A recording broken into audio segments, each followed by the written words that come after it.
Bismillahirrahmanirrahim. Assalamualaikum warahmatullahi wabarakatuh. Kami mahasiswa dari Universitas Balikpapan.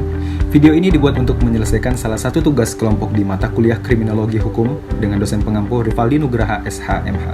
Kami dari kelompok 1 terdiri dari 6 anggota yang masing-masing bekerja sama dalam memenuhi tugas ini. So, langsung saja inilah video presentasi dari kami.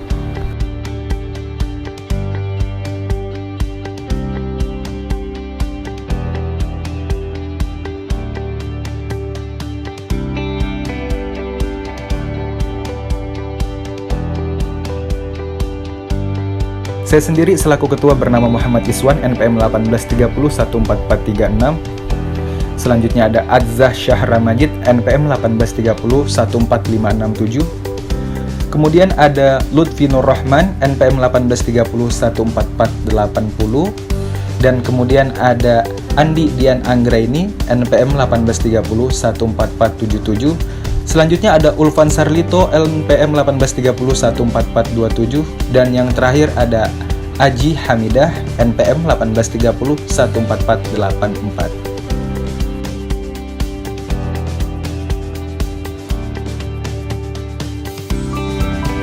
Kejahatan dalam perspektif yuridis. Adapun pengertian kejahatan dari segi yuridis adalah suatu perbuatan atau tingkah laku yang bertentangan dengan undang-undang. Kejahatan dari segi yuridis mengacu pada hukum pidana. Kejahatan serta pelakunya relatif dapat diketahui, yaitu mereka atau barang siapa yang terkena rumusan norma hukum pidana yang telah memenuhi unsur-unsur delik. Mereka atau barang siapa yang dianggap melakukan tindakan yang dapat dihukum di Indonesia berarti sesuai dengan KUHP atau peraturan perundang-undangan di luar KUHP. Kejahatan dari bahasa Belanda disebut misdrijven, yang berarti suatu perbuatan yang tercela dan berhubungan hukum. Kejahatan merupakan bagian dari perbuatan melawan hukum atau delik. Bagian lainnya adalah pelanggaran. Beberapa pakar hukum mendefinisikan kejahatan sebagai berikut. Menurut Wirjono Projo, yaitu kejahatan merupakan pelanggaran dari norma-norma sebagai unsur kesatu dari hukum pidana. Menurut Paul Mudikdo Moiliono, kejahatan merupakan perbuatan manusia yang merupakan pelanggaran norma yang dirasakan merugikan, menjengkelkan, sehingga tidak boleh dibiarkan. Menurut aturan yuridis formal dengan mengacu pada hukum pidana kejahatan, serta pelakunya relatif dapat diketahui, yakni mereka atau barang siapa terkena rumusan norma hukum pidana, dalam arti memenuhi unsur-unsur delik, mereka atau barang siapa dianggap melakukan tindakan yang dapat dihukum. Di Indonesia berarti sesuai dengan KUHP atau peraturan perundang-undangan di luar KUHP. Kemudian masyarakat, tepatnya orang awam, akan menunjukkan ia atau mereka yang dijatuhi keputusan bersalah dan harus dihukum adalah penjahat yang melakukan kejahatan. Dalam KUHP dan peraturan perundang-undangan lain tidak dijumpai istilah penjahat. Berarti istilah penjahat adalah yang ada secara umum dalam masyarakat.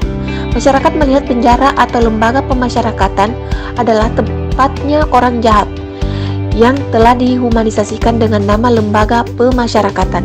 Saya akan menjelaskan tentang kejahatan dan penjahat. Kejahatan dalam pengertian yuridis membatasi sebagai perbuatan yang telah ditetapkan oleh negara sebagai kejahatan dalam hukum pidananya dan diancam dengan suatu sanksi. Sementara penjahat merupakan para pelaku pelanggar hukum pidana dan telah diputus oleh pengadilan atas perbuatannya tersebut.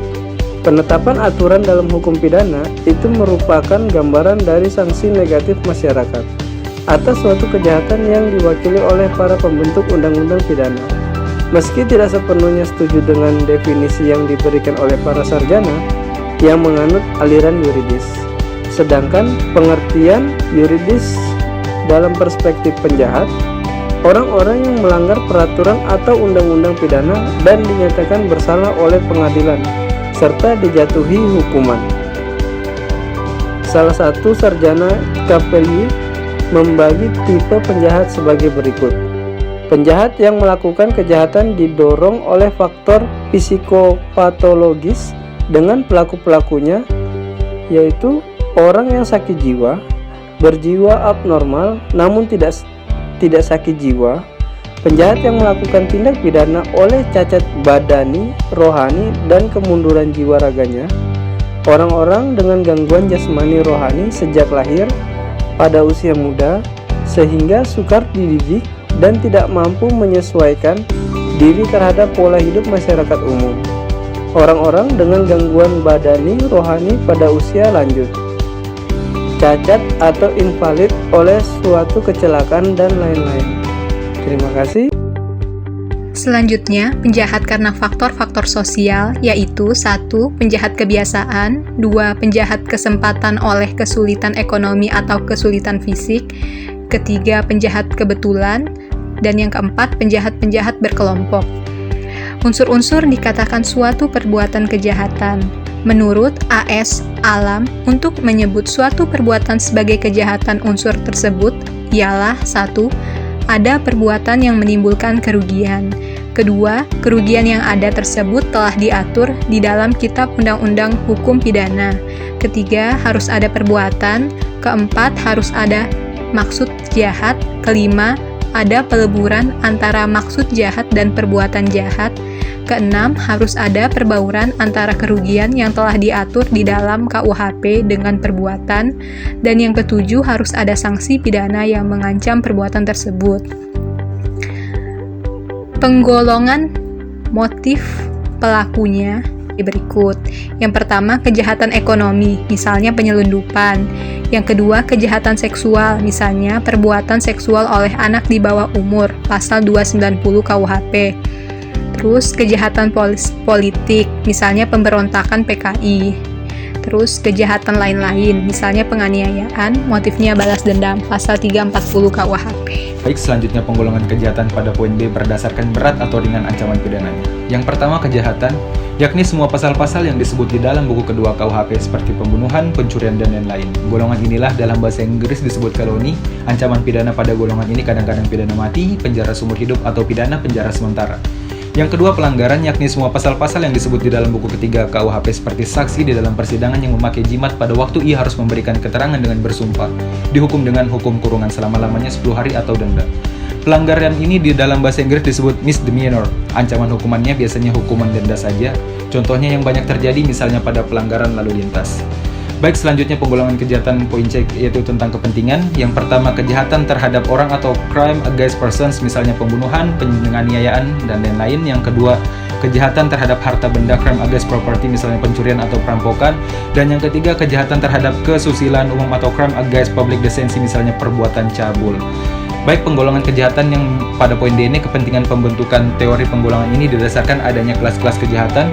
Kelas-kelas kejahatan dibedakan menurut proses penyebab kejahatan, cara melakukan kejahatan, teknik-teknik dalam organisasinya, dan timbulnya kelompok-kelompok yang mempunyai nilai-nilai tertentu pada kelas tersebut. Yang pertama, professional crime adalah kejahatan dilakukan sebagai mata pencaharian tetapnya dan mempunyai keahlian tertentu untuk profesi itu. Contohnya pemalsuan tanda tangan, pemalsuan uang, dan pencopetan. Yang kedua, organized crime adalah kejahatan yang terorganisir. Contoh pemerasan, perdagangan gelap narkotik, perjudian liar, dan pelacuran. Yang ketiga, occupational crime adalah kejahatan karena adanya kesempatan. Contoh pencurian di rumah-rumah, pencurian jemuran, penganiayaan, dan lain-lain. Saya di sini akan menjelaskan tentang contoh kasus perspektif yuridis, yaitu kami mengambil pada tindak pidana pencurian mayat dalam perspektif yuridis. Di sini perspektif yuridis adalah merupakan penyelesaian kasus yang mana penyelesaiannya dilihat dari sudut pandang peraturan perundang-undangan. Berdasarkan peraturan perundangan yang berlaku di Indonesia, pelaku tindak pidana pencurian dapat dikenakan pasal 362, 367 perundang-undangan yang berlaku. Kasus tindak pidana pencurian mayat melanggar beberapa pasal, antara lain pasal 363 ayat 1 ke 5 KUHP, dan yang kedua pasal 180 KUHP, dan yang ketiga pasal 179 KUHP. Ini bersumber dari Dwi Adona Sabatian, yaitu dari skripsi tinjauan yuridis, kriminologis, dan empiris tentang kasus pencurian mayat di Purbalingga dan Cilacap.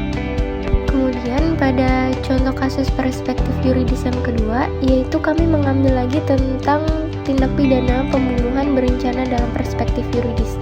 Di sini belum ada putusannya, tetapi kami dapat melihat dari perspektif yuridis yang merupakan penyelesaian kasus yang mana dilihat dari sudut pandang peraturan perundang-undangan, yaitu perundang-undangan yang berlaku di Indonesia. Pelaku pelaku tindak pidana pembunuhan berencana akan dikenakan pasal 340 KUHP dengan ancaman maksimal hukuman mati.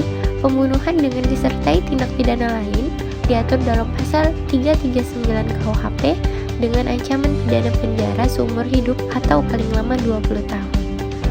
Di sini kejadiannya yaitu di Kota Balikpapan.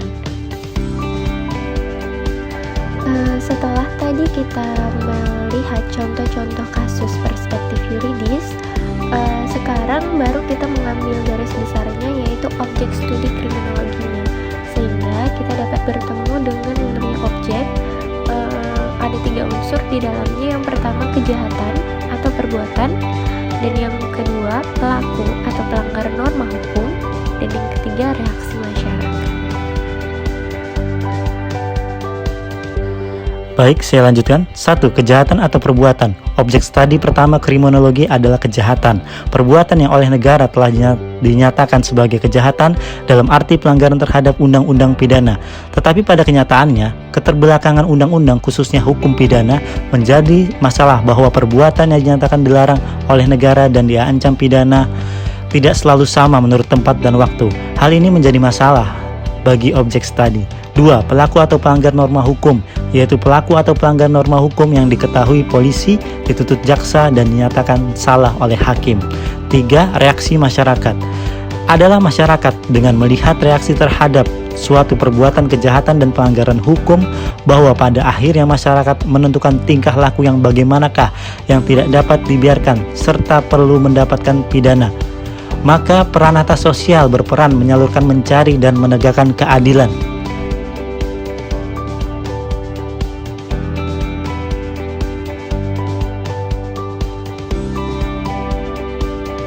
Seperti kata Bang Napi, kejahatan terjadi bukan hanya karena ada niat pelakunya, tapi juga karena ada kesempatan.